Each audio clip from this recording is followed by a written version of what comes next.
என் பள்ளிக்கு வருகை புரிந்துள்ள ஆளுமைகள் அனைவருக்கும், இருபால் ஆசிரியர் பெருமக்கள் அனைவருக்கும், என்னை போன்ற மாணவ செல்வங்கள் அனைவருக்கும் என் உத்தான முதற்கண் வணக்கத்தை தெரிவித்துக் கொள்கிறேன். என் பேர் எம்.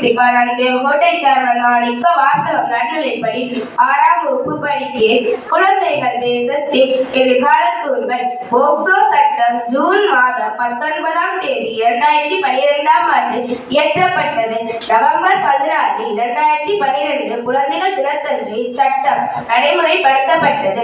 18 வயதுக்குட்பட்ட அனைத்து குழந்தைகளுக்கும் சட்ட ரீதியான பாதுகாப்பு மற்றும் நீதியை நிலைநாட்ட அமைக்கப்பட்டது.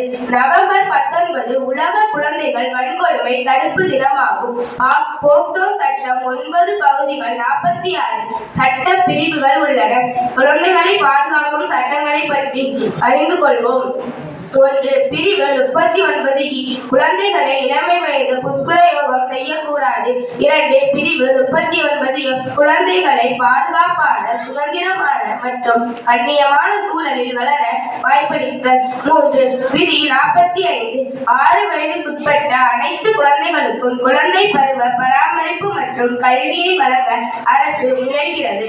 விசாரிக்கும் முறைகளை பற்றி அறிந்து கொள்வோம். குழந்தை வாக்குமூலம் அளிக்கும் பொழுது காவல்துறை அதிகாரி சீருடையில் இருக்கக்கூடாது.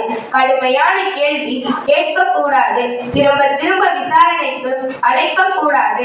கேமரா மூலம் குழந்தை கொடுக்கும் அனைத்து வாக்குமூலமும் பதிவு செய்யப்பட வேண்டும். பாதிக்கப்பட்ட பெண் குழந்தைக்கு பெண் மருத்துவரால் பரிசோதனை செய்யப்பட வேண்டும். மருத்துவ பரிசோதனையின் போது குழந்தையின் பெற்றோர் உடன் இருக்கலாம். பொய் புகாருக்கு 1 ஆண்டு சிறை தண்டனை.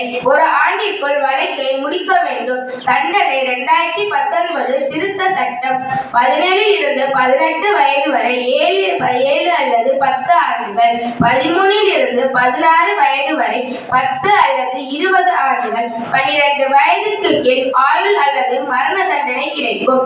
1989ஆம் ஆண்டு நடைபெற்ற குழந்தைகள் உரிமை தொடர்பான ஐக்கிய நாடுகளின் மாநாட்டின் பிரிவு 1 படி 18 வயதுக்குட்பட்ட அனைவரும் குழந்தைகள் எனப்படுவர்.